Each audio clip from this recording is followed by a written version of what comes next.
फाल्गुन पूर्णिमा व्रत कथा।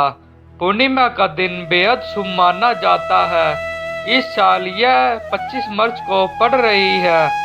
मान्यताओं के अनुसार भक्त इस दिन भगवान विष्णु की पूजा करते हैं। ऐसा कहा जाता है कि जो साधक इस दिन का व्रत सच्ची श्रद्धा के साथ करते हैं उन्हें समृद्धि का आशीर्वाद प्राप्त होता है।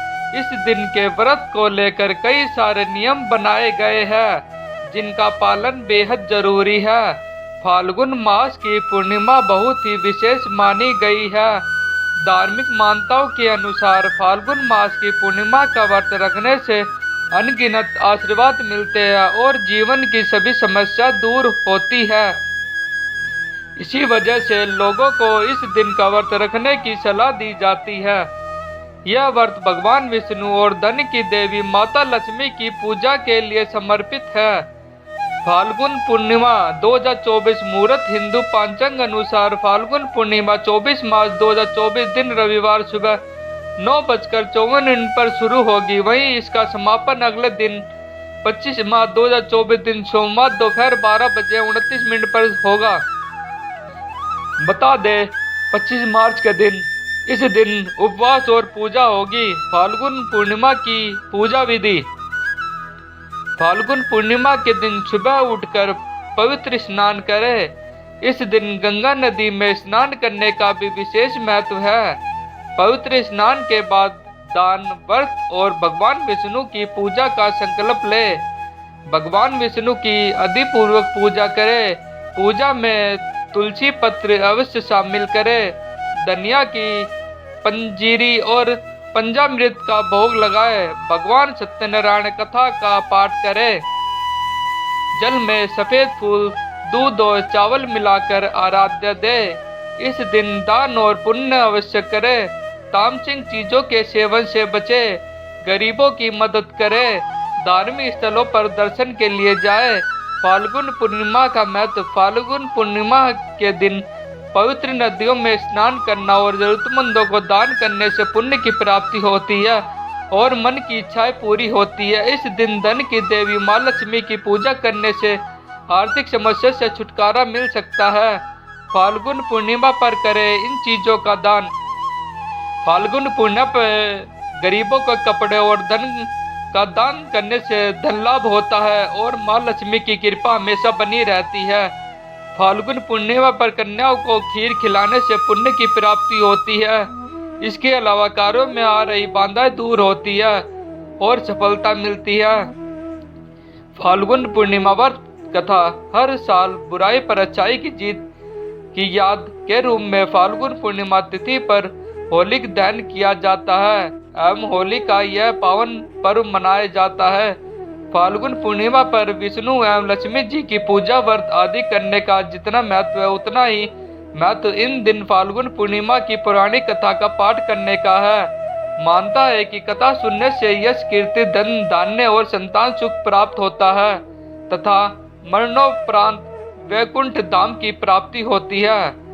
व्रत कथा। महर्षि कश्यप की पत्नी एवं दक्ष पुत्र ऋषि के गर्भ से हिरण्यकश्यप और हिरण्याक्ष का जन्म हुआ। दोनों ही महाबली थे। फलस्वरूप देवताओं को पराजित करके दोनों भाइयों ने स्वर्ग पर अपना अधिकार कर लिया। इसका अत्याचार से देवलोक में हाहाकार मच गया।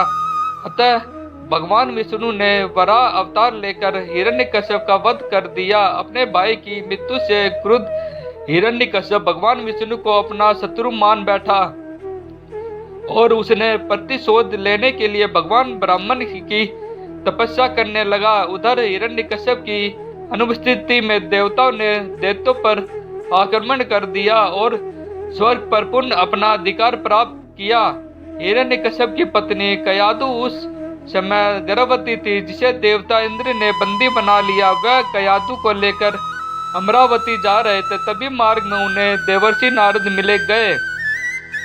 नारद जी इंद्र के साथ कयादु को लेकर बोले, देवराज आप इसे लेकर कहाँ जा रहे हैं? यह सुनकर इंद्र ने कहा, है देवर्षि, कयादु गर्भवती है। इसके गर्भ में हिरण्यकश्यप जैसे दुष्टात्मा का अंश है जिसका वध करके मैं इसे छोड़ दूंगा। इस पर देवर्षि नारद बोले, इसके गर्भ में तो श्री नारायण का परम भक्त है, अतः इसे छोड़ दो। इंद्र नारद मुनि की यह बात सुनकर देवराज ने कयादू को छोड़ दिया। देवर्षि नारद हिरण्यकश्यप की पत्नी को अपने आश्रम में ले आए और बोले, बेटी, जब तक हिरण्यकश्यप की तपस्या पूरी नहीं हो जाती तुम निश्चित होकर यहीं रहो। तब से कयादू देवर्षि नारद के आश्रम में रहने लगी और उसके दिव्य प्रवचनों का रसपान भी करती रही, जिसका गर्भ में पल रहे शिशु पर भी बहुत गहरा प्रभाव हुआ। जब समय आया तो कयादू ने एक पुत्र को जन्म दिया, जिसका नाम रखा गया प्रहलाद। इधर हिरण्यकश्यप की तपस्या जब पूरी हो गई तो ब्रह्मा जी ने प्रसन्न होकर उसे मनोवांछित वरदान दिया, जिसके पश्चात वह अपने राज्य वापस लौट आया। कयादू भी प्रहलाद को लेकर अपने पति के पास चली आई। प्रहलाद जब थोड़े बड़े हुए तो एक श्रेष्ठ गुरु के मार्गदर्शन में उनकी शिक्षा का प्रबंध किया गया। एक दिन जब हिरण्यकश्यप अपने समस्त मंत्रियों के साथ बैठे हुए थे, तभी प्रहलाद अपने गुरु के साथ वहां आए और पिता की कृत्या पूर्वक प्रणाम किया। यह देखकर हिरण्यकश्यप अति प्रसन्न हुआ और बोला, वर्ष प्रहलाद, तुमने अब तक की शिक्षा के दौरान कौन सी सबसे अच्छी बात सीखी है, मुझे बताओ।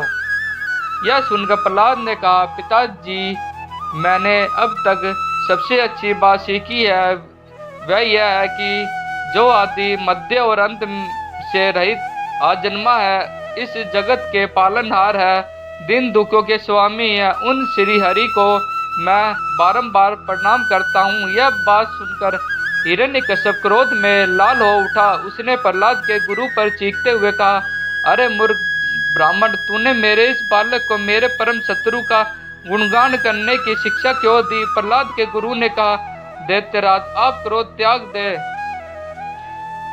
यह बात मैंने आपके पुत्र को नहीं सिखाई। यह सुनकर हिरण्यकश्यप आश्चर्यचकित हो गया और बोला, पुत्र बताओ, तुम्हें यह उपदेश या शिक्षा किसने दी है। प्रहलाद बोले, हृदय से स्थित भगवान विष्णु ही यह तो संपूर्ण संसार के उपदेशक है, उनके अतिरिक्त कोई किसी को कुछ नहीं सिखा सकता। यह सुनकर हिरण्यकश्यप क्रोध से पागल हो उठा और बोला, अरे मूर्ख, मेरे सामने यह विष्णु कौन है? तू क्यों बार बार उस दुष्ट का नाम ले रहा है? क्या तूने इसका परिणाम जानता है?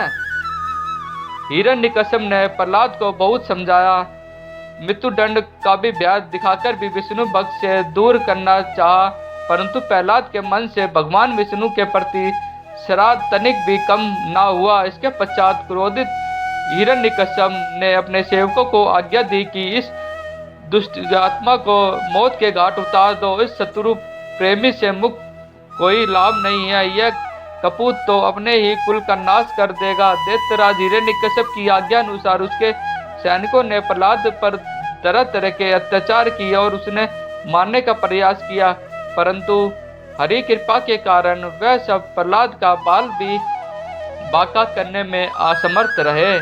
हिरण्यकश्यप यह सब देखकर बहुत क्रोधित हुआ। अतंत उसने अपनी बहन होलिका को आदेश दिया कि वह प्रहलाद को गोद में लेकर अग्नि में बैठ जाए, क्योंकि होलिका को यह वरदान प्राप्त था कि अग्नि से उससे कोई हानि नहीं होगी। अपने भ्राता का आदेश मानकर होलिका भक्त प्रहलाद को अपनी गोद में लेकर अग्नि में बैठ गई। उस समय प्रहलाद हाथ जोड़कर आंखें बंद कर निरंतर प्रभु ध्यान में मगन रहे और नारायण नारायण का जप करते रहे। हरि कृपा के फलस्वरूप प्रहलाद अग्नि में बैठकर भी सकुशल बच गया, किंतु होलिका उसी आग में जलकर भस्म हो गई। मैं आशा करता हूँ कि हमारे द्वारा दी गई जानकारी आप सभी को बहुत पसंद आई होगी। हमारे इस पोस्ट को अपने फेसबुक, व्हाट्सएप, इंस्टाग्राम पर जरूर शेयर करें। हमारे ब्लॉग को like, share, comment and subscribe जरूर करें, ताकि हमारे लेटेस्ट पोस्ट और नोटिफिकेशन प्राप्त हो सके। धन्यवाद। आपका दिन मंगलमय हो।